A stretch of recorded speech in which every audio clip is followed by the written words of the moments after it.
This week in lesson number 2, you're going to be starting working with some poetry and learning about what poetry is and what consists of poetry, but you're also going to start working toward your first critical analysis essay.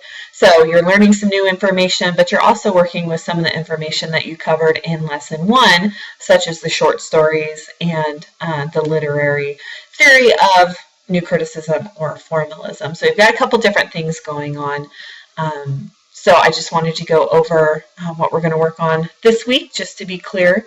Right now I'm on the lesson introduction page, and it just kind of gives you a list of outcomes and a brief explanation of what you're going to be doing. So don't forget that you can participate in my office hour this week. If you would like, you can post a question on the office hours discussion board so that I can better prepare for that time. Also, we can use the discussion board just to answer questions or whatever you want to do. Really, my office hours are built for you, so I am more than happy to do whatever you would like for that hour. Let's see here. You've got a couple readings on poetry, what it is, what diction is, speaker and tone. So be sure to read that material before you read the list of poems so that you understand what you're supposed to be looking for and start analyzing these poems based on diction, speaker, and tone. Okay, so here's the list of poems. You do need to read all of them.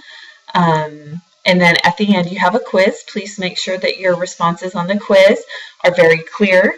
Make sure that they're very specific. Use specific examples from the poems that you read in order to explain your answers. So please give very thorough, well-developed answers.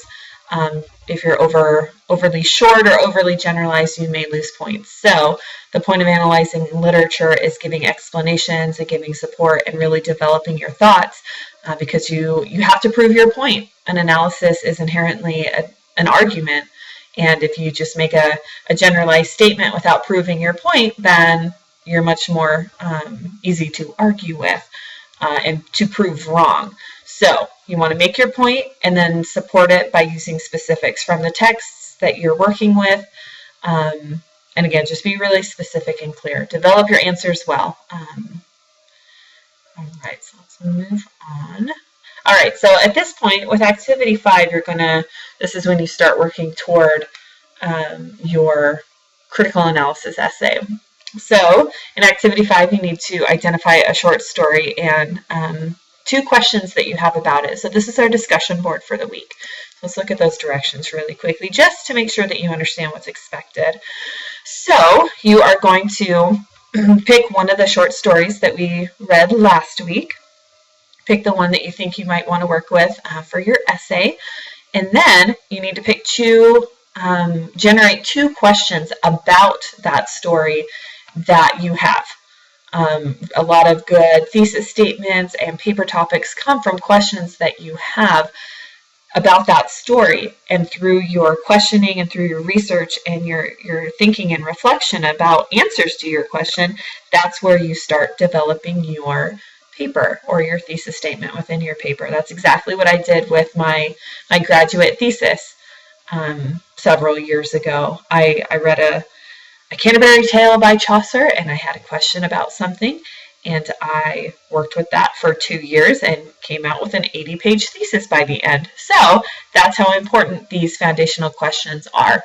So generate 2 questions that you have about the story of your choice and make sure that they ask a question that is based on formalism or new criticism. Be sure to review all of that information from last week to ensure that your questions line up with that theory.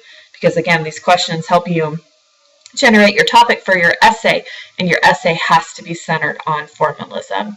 So you want to make sure that they're related at this point. Then you're going to post your questions onto the discussion board. And that is, here's an example of a question. How does diction used in Young Goodman Brown help reveal both the internal and external conflicts found in the story? So that's one example. Okay, so the first step is to generate your 2 questions and get them posted on the discussion board. The second step, still working with the same discussion board, you are going to answer one of your own questions in a 200 to 300 word post. And again, your response has got to be centered on formalism or new criticism. Then, after you respond to one of your own questions, you only have to respond to one, you need to respond to a question submitted by another student. Again, your response is going to be 200 to 300 words, and it needs to center on formalism. Okay, so again, you're posting 2 questions, you're answering one of your own questions in 200 to 300 words, then you're answering a question from someone else in 200 to 300 words. And then the last step is to go back into the discussion board, read the responses of other students, and then pose other questions or provide other tidbits of information or your own insight to extend the discussion just a little bit further. The point of this discussion board is to get you generating some ideas for your own paper. It's to help generate some ideas for your classmates, and then to keep on discussing further beyond that. So the more you participate in the discussion board, the more you're going to help yourself with your own paper, but the more you're also going to help your classmates. So I really encourage you to spend some time on the discussion board this week and to do a good job with your posts and your responses, and really work with the members of your discussion group so that you can just help one another out and get some more information. Let's see here. There are a couple options that you can do. Just look at the rest of the information on your own time. That's just the gist of what the discussion board is and what you're being asked to do. Then you're going to work with some research this week. So, I closed it. Ta-da! You're going to work on learning how to take good notes and how to construct outlines, and then you're going to submit the notes that you have created for your analysis essay, number 1. So that's due at the end of the week as well. You need to start doing some research because your essay requires 2 outside resources, I believe, and I will help you in some research tips in another video. So this is pretty much the gist of it. Make sure you finish out the week with your self-assessment and the lesson evaluation. If you have any questions, don't hesitate to let me know. Use the course discussion or course questions discussion board. Use my office hours or the office hour discussion board. Try to participate really well on the critical analysis discussion board. And just keep me posted on how you're doing and where you have questions. We're starting to really get into the meat of this course. So if you have any problems about your first paper, now is the time to answer them. We're just in the pre-writing process, so there's a lot of time left to get you on the right track if you're not, or to help and encourage you if you need it. So just let me know what you need, and I will do my best to help you.